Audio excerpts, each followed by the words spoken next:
Good evening, everyone. Good afternoon, rap. How y'all doing? Good. First thing I like to do is take a moment of silence for all the victims that we lost, and also for my little brother who was murdered by gang violence.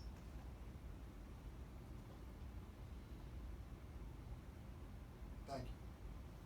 That's the first time I've done that, and I thought that this would, coming here would definitely be a good enough reason to do it. Mm. It's been a long haul, trust me. So I'm not gonna get into.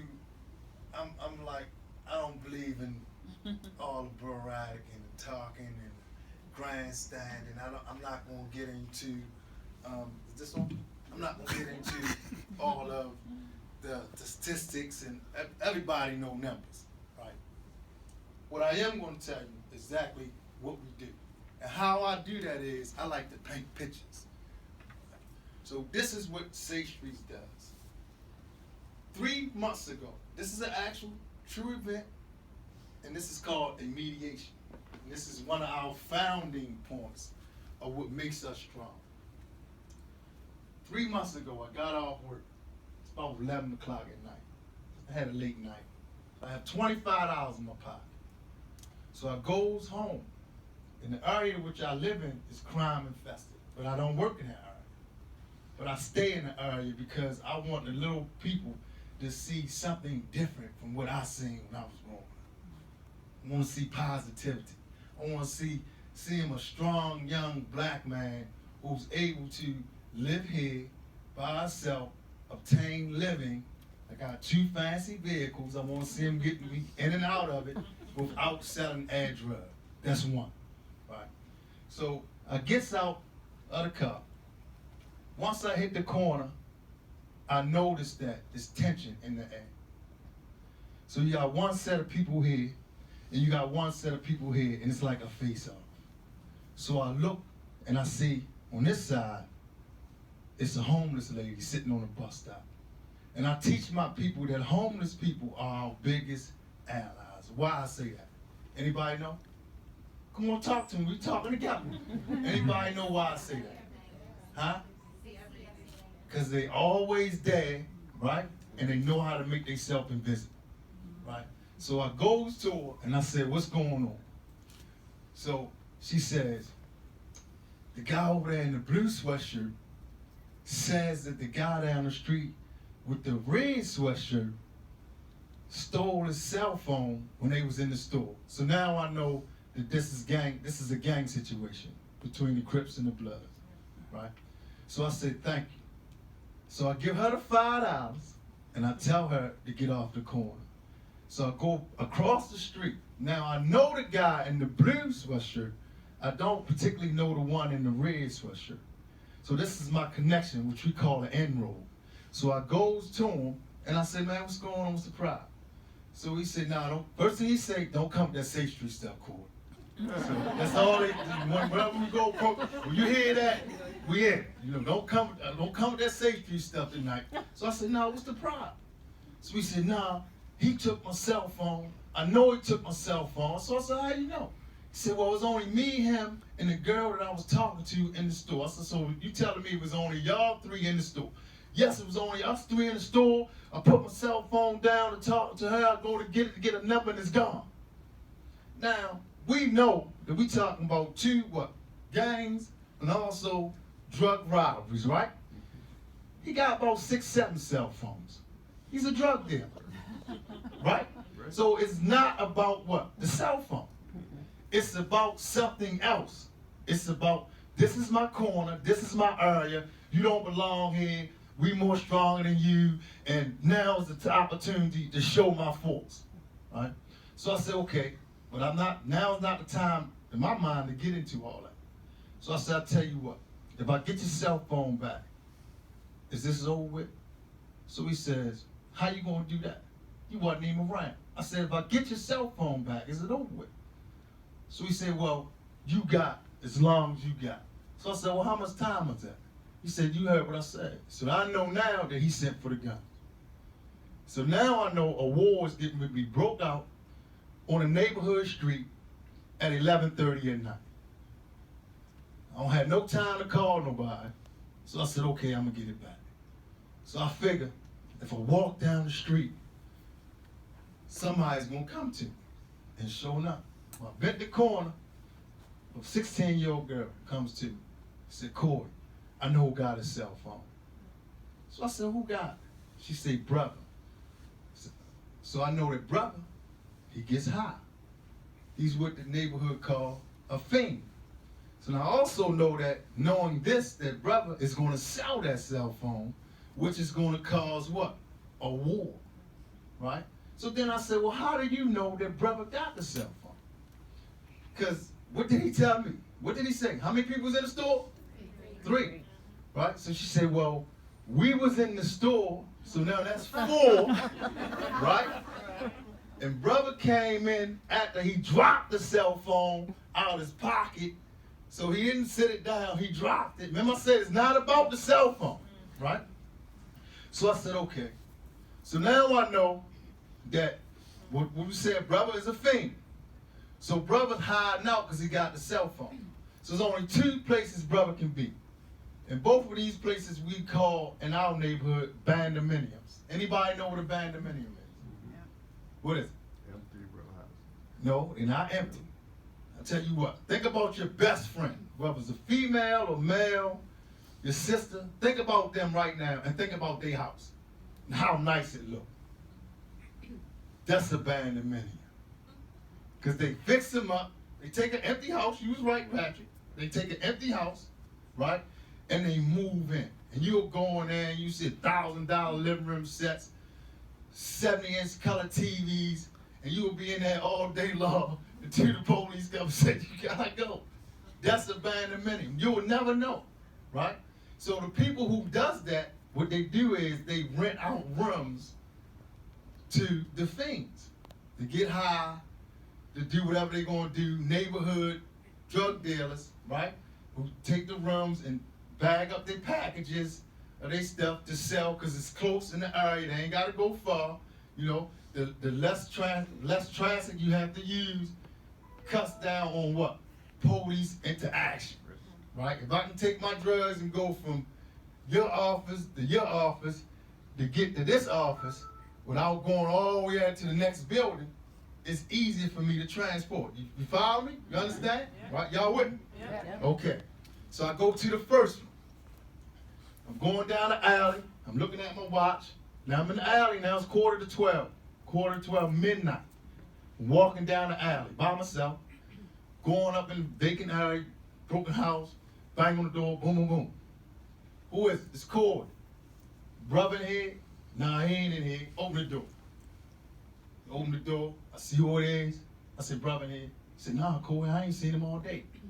So I said, dang, now I'm mad because the next bandominium is 2 alleys down. I gotta jump a fence. And I'm like, I'm too old for this. Literally, right? You know, I'm too old. I'm jumping the fence and going through the alleys. You know what I mean? Now I'm on the clock. Right? So now I gotta run through the alley. And I jump the fence. You know, there's a big Doug next door to this. And I'm saying, please, you know, because he can jump the fence too. Trust me, I know, right? So I goes up to that house. I bangs on. So they don't want to come. Now I bang on again. They don't want to come. Now I know he in there because that's not why they don't want to come. Because he's in there and he has a nice cell phone that they're going to wait out to sell so they can get high. So don't open the door. So now I'm banging and banging and banging. Open this guy. So I get the house. So now they come. I open the door. So who is? Now I put who? The acronym on my name. It's Big Corey. Open the door. So they open the door. What brother at? I don't even try to hit him. I know he in it. Before you get the line, I know he in it. Right? I goes downstairs, he ain't in it. I goes upstairs, he there. Before he can open his mouth, give me the cell phone. Man, give me the cell phone. Right? He gives me the cell phone. Man, I ain't take it. He dropped it on the floor. I don't want to hear it. So now, my last $20, I gives it to him. Here. And I tells him, do not leave this house tonight. right? Because I'm going to go home. Once I've handled this, I'm going to go home. And he already know they're going to find out that you took the cell phone, and I can't protect you from in the house. I don't want to wake up and find out that they done killed you 3 in the morning, you trying to cop with the $20 I gave you. So do not leave this house tonight. By tomorrow, everything will be over with. You be good. Whatever you going to do, don't leave the house. All right, I promise. All right. So I leave. I got the cell phone. Now I got to run back 3 alleys. Right? Gets around the corner. And now they up there. Guns up there. One side. All it takes is somebody just come out or somebody to say something, and you know, it's mass gunfire. So I walks up to him. I said, here. He said, what's that? I said, your cell phone. He said, how I know it's mine? I said, man, check the code on it. Went through the code. How you get my phone? Don't worry about it. Is this done? Is this done? Yeah, it's done. I said, all right, well, y'all can go then, man. Tell them to go. He said, all right, everybody, they left. Now I give them the Safe Street pill. Come here. You can kill somebody about a cell phone? You gonna go to jail for the rest of your life about a cell phone? You asked me to help you get in the GED program the other day. You ain't even go. How you know? Because I called the lady and checked on you. You didn't go. Oh man, what? You gonna do this all your life? So you gonna kill somebody about a cell phone when you're trying to better yourself because you got another baby, so you can go to jail for the rest of your life about a cell phone on a corner that you don't own. Think about what you're doing. Now let me get my $20. What $20? $20 I just paid to get that cell phone back. You know, no, I'm just playing. But that's called a mediation. And that happened at a split second in the middle of the night. And that's what we do 24 hours a day. Right now, it's 102 murders in our city. We have 4 sites. Out of that 101 and the 4 sites, we have 2 homicides. In my area, where I work, 21217, where Freddie Gray was uprising happened at, I have none. 200, right now we at 274 days without a homicide, and we had 97 without a shooting. And, you know,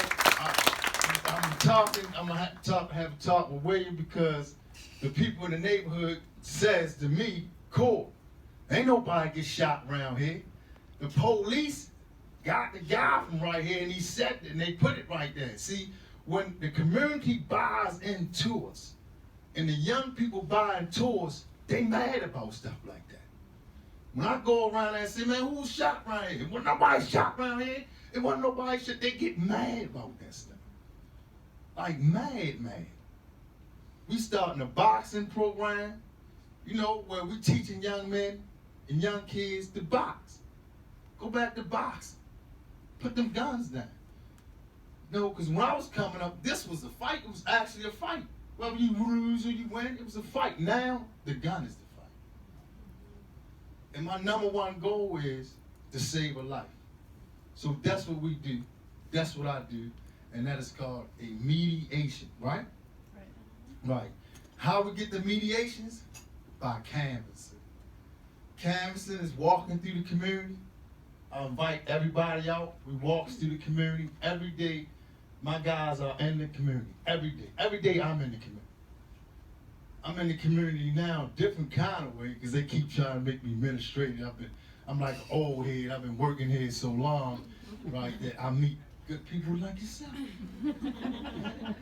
Right? So, but I still stay in the community with my ear to the streets, you know, because I don't want any mother, any grandmother, any aunt to feel like mine felt when my little brother was hurt. Because violence, it wipes your family out. It destroys. We haven't recovered Yeah, it's been 10 years ago. Like, I'm the bad guy in my family. He never been in any kind of trouble. Basketball star, literally. Had a Division I basketball scholarship. 2 weeks from going to college, he was shot dead from a fight. And it destroyed us. It destroyed me. And every time I see a mother, I see a grandmother, a sister, I see the same pain in the eyes that I see in my mother.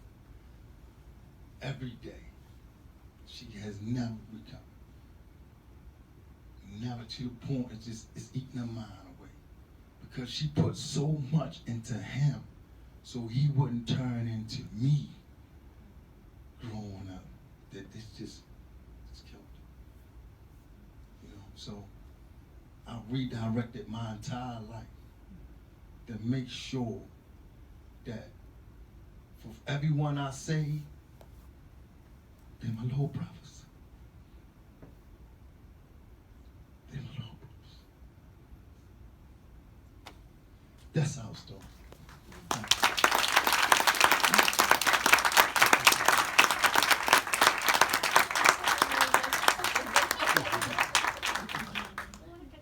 Okay, all right, so we have what we call community events that I put on. I said I invite everybody out. I really do. You know, I put on Community Safe Walk, so everybody can come out and walk with us. Politicians have been out. We walk the community, you know, and we canvass the community. That's once a month, but every day we canvass. So in our events, right, I give these shirts out. This is called a community shirt, right? So that will be given to anybody who comes out at any of our events. All our events are free. We do like cookouts.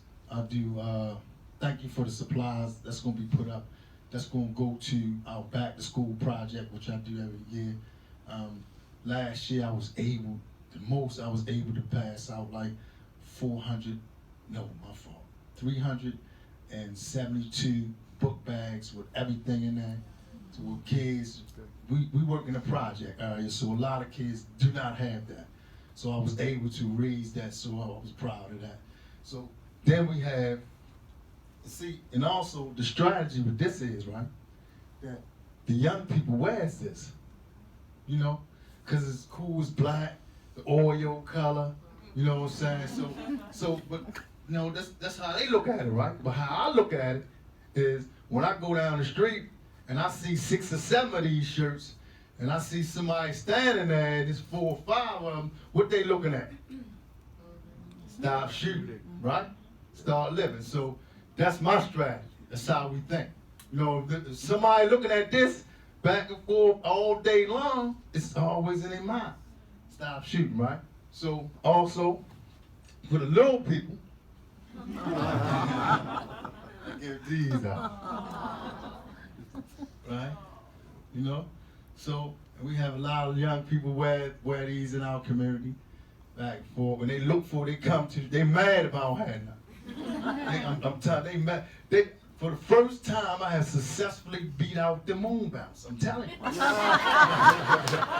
telling you, like they want to, I put on a flyer, I have a moon bounce. The first thing they say, where my shirt at? You know what I'm saying? The moon bounce man might be late. I want my shirt. Okay, then they might come, but I'm successfully beat out the moon bounce. Right? Okay, so then I pass out these. I usually take these to school. When I do presentations at school, I take these to school because a lot of kids wears these, and it says stop shooting, start living. And I want everybody in the school to wear these every day. So that's what these are for. Mainly, but sometimes I might have enough for the events, but I usually get these to school. And I have little buttons that we pass out. It's just innovative ways that I can keep in their mind, you know, that shootings and homicides are not normal, not in the community. I want to see people on their front having fun, kids playing outside, You know, I don't want to have to always run to gunfire, because I have done that. Every time I hear gunfire, we run to gunfire. You know what I'm saying? We try to catch before it happens or stop the retaliation. So I keep this in their mind constantly.